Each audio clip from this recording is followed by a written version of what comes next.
नमस्कार दोस्तों, आपका स्वागत है वॉन्डरलस्ट वर्ल्ड पर, जहां हम आपको भारत की अद्भुत विरासत से जोड़ते हैं। आज हम ले चले हैं आपको एक ऐसे समुद्री किले की सैर पर जो सदियों से अरब सागर की लहरों से बातें कर रहा है। जी हाँ, आज हम बात कर रहे हैं दीव किले की।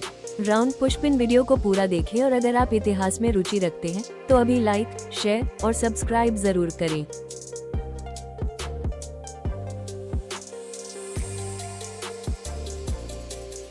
सन 1535 गुजरात के सुल्तान बहादुर शाह ने पुर्तगालियों से मदद मांगी मुगलों के बढ़ते प्रभाव को रोकने के लिए, और यहीं से जन्म हुआ दीव किले का। पुर्तगालियों ने इस किले को एक मजबूत किलेबंदी के रूप में खड़ा किया, लेकिन कुछ ही दशकों में उन्होंने पूरे दीव पर अपना कब्जा जमा लिया। ये शासन चलता रहा पूरे 428 सालों तक।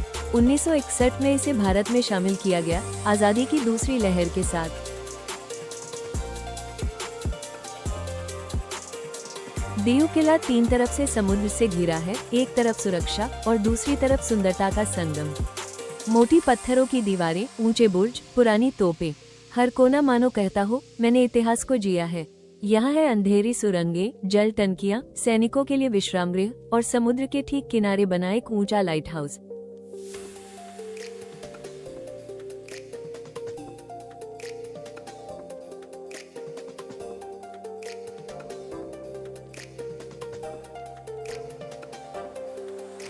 क्या आप जानते हैं, ये किला सिर्फ सुरक्षा के लिए नहीं, व्यापार और धर्म का भी केंद्र था। यहाँ पुर्तगालियों ने चर्च बनवाए और यहीं से अफ्रीका, यूरोप तक व्यापार किया। आज भी यहाँ मौजूद हैं मूल तोपें, पुरानी पानी की टंकियाँ और वो बर्फीली हवा जो इतिहास की गहराई तक ले जाती है।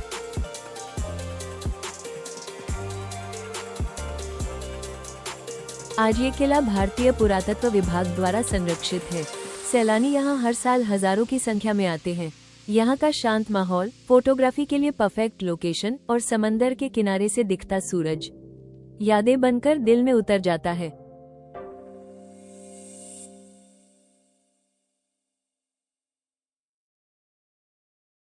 अगर आप कभी दीव जाएं, तो इस किले को अपनी मस्ट विजिट लिस्ट में जरूर रखें।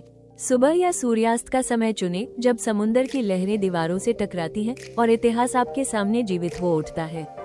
नजदीक ही है नागोआ बीच, घोगला बीच और सेंट पॉल चर्च। और हाँ, यहाँ का लोकल सी फूड, स्वाद का अनुभव जो जीवन भर याद रहेगा।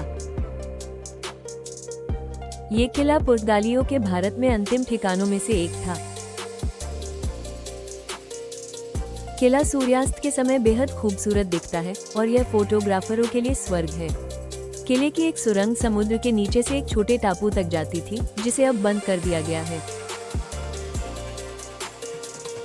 ये किला सिर्फ युद्ध का स्थान नहीं था, बल्कि यह एक प्रमुख व्यापारिक केंद्र भी था। यहाँ से पुर्तगाली मसाले, रेशम और अन्य व्यापारिक सामग्री अफ्रीका, यूरोप और अरब देशों तक ले जाते थे। दीव बंदरगाह उस समय भारत के सबसे महत्वपूर्ण बंदरगाहों में से एक था, और यह किला, उसका प्रैरी। एक कहानी यहाँ की सुरंगों की भी है। कहा जाता है कि किले के नीचे समुद्र के नीचे से जाने वाली एक सुरंग थी, जो सैनिकों को इमरजेंसी में बाहर निकाल सकती थी। कुछ पर्यटक दावा करते हैं कि आज भी किले की दीवारों से रात में कोई चलने की आवाज आती है। कोई कहता है इतिहास अभी भी यहाँ सांस लेता है। किले के एक कोने में छोटा सा चर्च भी है, जो गवाही देता है धर्म और सत्ता कैसे जुड़े रहे इस भूमि पर। 1961 में जब भारत ने ऑपरेशन विजय के तहत गोवा, दमन और दीव को पुर्तगालियों से मुक्त कराया, तब इस किले में भी भारतीय झंडा फहराया गया। 428 साल बाद ये भूमि फिर से भारत माता की गोद में लौटी। आज भी उस लड़ाई की झलक इस किले की दीवारों और दीर्घाओं में मिलती है। आज दीव किला सिर्फ एक ऐतिहासिक स्मारक नहीं, बल्कि एक पर्यटन स्थल भी है। यहाँ आते हैं वे लोग जो इतिहास को महसूस करना चाहते हैं, जो समंदर की लहरों में वीरगाथा सुनना चाहते हैं। दीव किला फोटोग्राफरों का स्वर्ग, इतिहास प्रेमियों का तीर्थ। यहाँ की हवा कुछ कहती है, आप महसूस कर सकते हैं वो वीरता, वो प्रतीक्षा और वो मौन।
तो दोस्तों, ये था दीव किले का ऐतिहासिक सफर, एक ऐसी जगह जो अतीत से आज तक हमें जोड़ती है।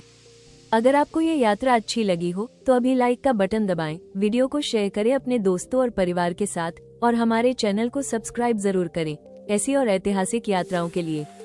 हम मिलेंगे अगली कहानी में, एक नए स्थान की गहराई में। तब तक के लिए धन्यवाद और जय हिंद।